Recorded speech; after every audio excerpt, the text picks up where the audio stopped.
Are you willing to sit down with someone and show this beautiful system that you've made?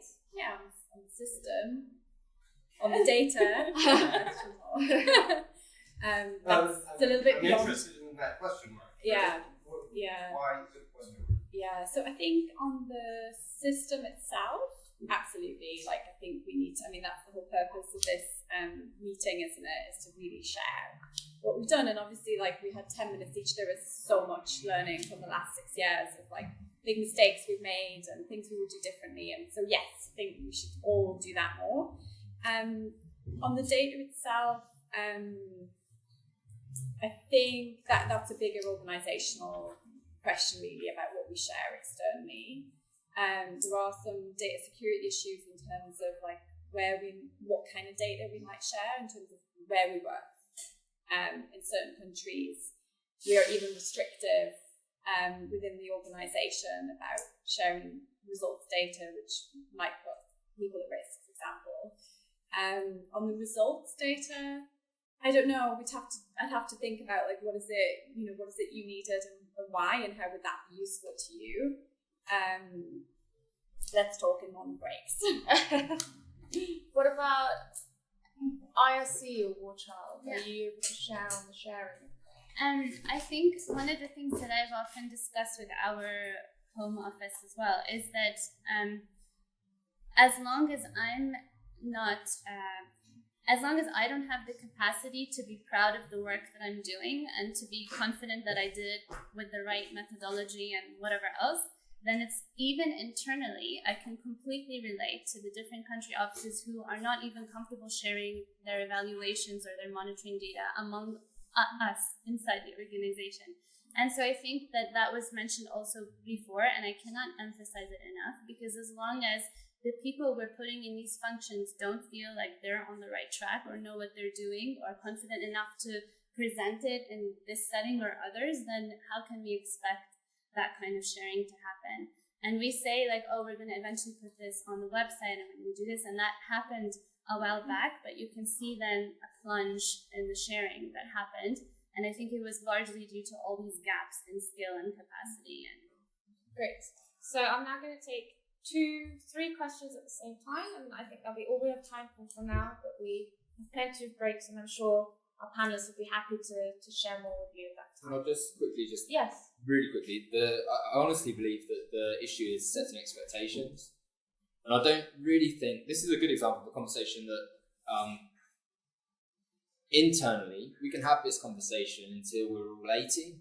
It doesn't close until the data is available and it's possible. So I think you have to set the expectation first internally that you're in a position, if ever it was appropriate to share the data, and then move from there with the product in hand to say which part of this is appropriate for sharing with who. For IRC, I would really scrape back behind the question, because it's always like when you're talking to an empty chair. When someone asks that there's a job to get done, why hasn't it been done? And everyone has a reason why it's not been done. The reality is there's no one to do the job, and no one's willing to take ownership of it. For me, it's a bit the same.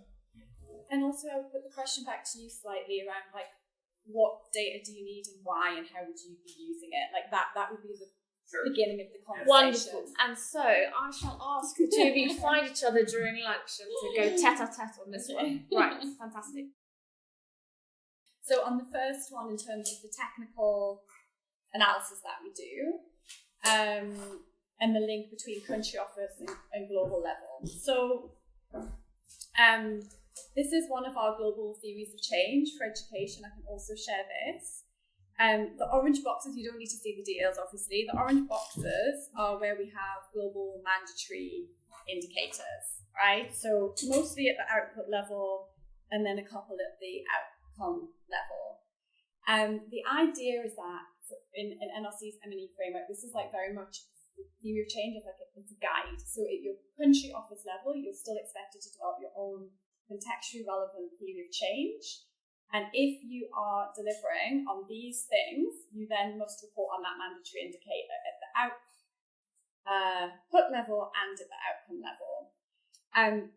The idea through our PCM framework and through guidance for countries is that they should be doing that analysis in PCM and also on an annual basis, bringing in all of their monitoring and evaluation data together, qualitative and quantitative. We did a big global workshop in October to try and build capacity on that with M&E staff, but as we all know, that needs major investment also program staff and heads of programs to make that happen, especially where you've often got M&E staff at a much more junior level than their program counterparts. And we can see where you have M&E staff with high capacity at the same level, these data analysis and learning moments are happening at the country level also. At the global level, we're aware of the fact that all of these grey boxes where you've got suggested or local indicators, quality assessments, evaluations, whatever it is that you're doing at the country office level, we're not asking you to report all of that on, just the minimum ones.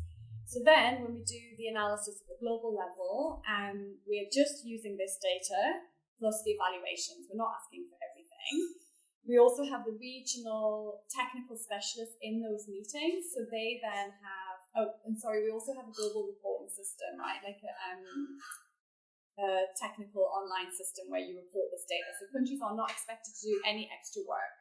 That's a system where they report on all of the mandatory indicators, goes to the donor framework agreements, and creates the foundation for all of this analysis. So there's no extra work then for the countries. And the regional technical specialist is that counterpart between what are the questions raised through this data and then what's the reality of what's happening in the countries and being able to explain a little bit what's happening. Does that answer your question? Great. It does? Yeah. Fantastic. And then the other question on upskilling up. How do we deal with expectations and understanding at the senior level? So we've got so much expectation at the leadership level. You know, when David Miliband came on board, he said that we were going to make all our data available to everybody everywhere.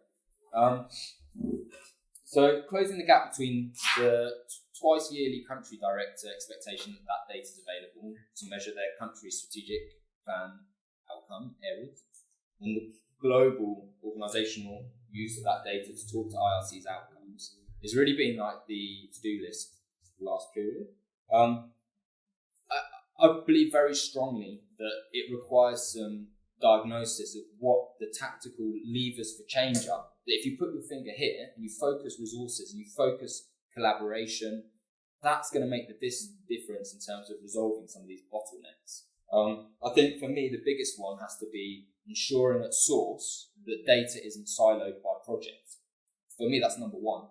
So if you can at least have the data pooled by intervention or by program area or sector or whatever you want to call it, ensuring there's pooled country level data available that is it's available in its raw form. So you have the disaggregate data by disaggregations, but also by locations where you've collected the data. Whatever the technology, for me, once you have that resource, you can cut the cake however you want it.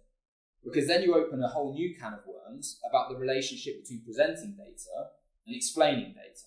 So that anxiety, it has so many different levels. There's the level of quality, which can be dealt with. But then there's an anxiety about, am I being understood? And then there's that question about how you promote understanding. And so I mean, just something really simple that we've been working with in my region is having an outcome area update.